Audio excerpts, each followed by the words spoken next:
అందరికీ వందనాలు. ఈరోజు ఫ్రాన్స్ దేశానికి చెందిన ఐజాక్ జోక్స్ గురించి తెలుసుకుందాం. దేవుని పరిచయ నిమిత్తం తన బొటనవేలు సహితం పోగొట్టుకున్న గొప్ప మిషనరీ గురించి తెలుసుకోబోతున్నాం. ఇతను జనవరి 10వ తారీఖున 1607 సంవత్సరంలో జన్మించారు. జోక్స్ గారి మరణం అక్టోబర్ 18, 1646. తన స్వస్థలం ఓర్లీన్, ఫ్రాన్స్. దర్శించిన స్థలం ఉత్తర అమెరికా. ఒక ఫ్రెంచ్ మిషనరీ అయిన ఐజాక్ జోక్స్ ఉత్తర అమెరికా ఖండంలో పరిచర్య చేశారు. లాఫ్లెస్ కళాశాలలో తత్వశాస్త్రాన్ని అభ్యసించిన తర్వాత అతను రియోన్లో ఉపాధ్యాయునిగా పనిచేశారు. అయితే మిషనరీ సేవకై అతనికి ఉన్న ఆసక్తి అతను వేదాంత శాస్త్రాన్ని అభ్యసించేలా అతన్ని పురికొల్పింది. అందుకొరకు అతను ఫారెన్లోని డి క్లెర్మాంట్ కళాశాలలో చేరి 1936 సంవత్సరంలో ఫాదర్గా అర్హత పొందారు. తరువాత అతను తన సేవలో మొట్టమొదటిగా అమెరికా దేశంలోని హురాన్ ప్రజల మధ్య సేవ చేయుటకు పయనమయ్యారు. వారు హురాన్ సరస్సు చేరిన కొద్ది కాలానికే జోక్స్ జ్వరం బారిన పడ్డారు. వెనువెంటనే మిషనరీలు మరియు స్థానిక గ్రామస్తులలో ఒక అంటువ్యాధి వ్యాపించింది.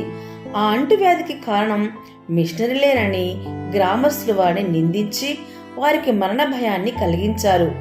ఏదేమైనప్పటికీ దేవుని కృప వారికి తోడై ఉండుట వలన వారు స్థిరముగా నిలబడగలిగారు మరియు హురాన్ ప్రజల మధ్య జోక్స్ తన పరిచయను ప్రారంభించగలిగారు. అతను వారి భాషను నేర్చుకొని వారి పద్ధతులకు అలవాటు పడ్డారు. గ్రామము నుండి గ్రామానికి వెళుతూ 6 సంవత్సరాల పాటు సువార్తను ప్రకటించి ఎంతో మంది స్థానికులను క్రీస్తు వైపుకు నడిపించగలిగారు జోక్స్. అప్పటిలో హురాన్ తెగవారికి ఇరోక్వోయిస్ లోని మెహక్ తెగవారితో ఎప్పుడూ యుద్ధాలు జరుగుతూ ఉండేవి. అటువంటి పరిస్థితుల్లో మెహక్ తెగవారు జోక్స్ మరియు మరికొంతమంది క్రైస్తవులైన హురాన్ వారిపై మెరుపుదాడి చేసి వారిని బందీలుగా తీసుకువెళ్లారు.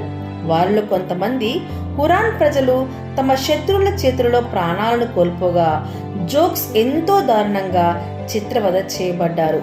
అతని యొక్క బ్రొటన వేలు కత్తిరించబడ్డాయి.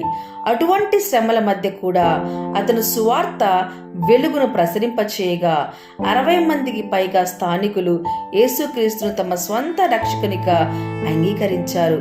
అతను చెరపట్టబడిన 13 నెలల తర్వాత డచ్ వర్తకులు అతనిని రక్షించారు. అతను తిరిగి ఫ్రాన్స్ కు తీసుకురాబడినప్పటికీ అతని హృదయంలో తిరిగి ఉత్తర అమెరికాకు వెళ్లాలనే వాంఛ ఎంతో బలంగా ఉంది. 1646 సంవత్సరంలో జోక్స్ ఇరోక్వోయిస్ భూభాగానికి తిరిగి వచ్చారు. పోరాటాలతో అశాంతితో బ్రతుకుతున్న తెగల మధ్య శాంతిని నెలకొల్పుటకు అతను ప్రయత్నించారు. అతను చేసిన ప్రయత్నాల వలన శత్రు తెగల మధ్య రాకపోకలు మరియు వాణిజ్యం, వ్యాపారం తాత్కాలికంగా నెలకొన్నాయి.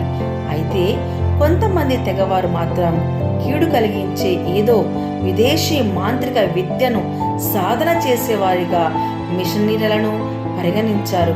ఆ సమయంలో మరొక అంటువ్యాధి వ్యాపించినప్పుడు వారు జోక్స్ ను అతని సహచరులను నిందించారు. కాగా వారు ఒక రోజు తమను దర్శించమని జోక్స్ ను ఆహ్వానించి గొడ్డలి వంటి పరికరంతో అతని కపాలాన్ని పగలగొట్టారు. ప్రియమైన వారలారా, మరణమును ఎదుర్కోవలసిన వచ్చిన దేవుని సేవించుటకు ఎంతటి బలమైన వాంఛను మీరు కలిగి ఉన్నారు? ప్రార్థన. ప్రభువా, మీ ప్రేమను ప్రకటించే బలమైన సాధనముగా నన్ను చేయుము.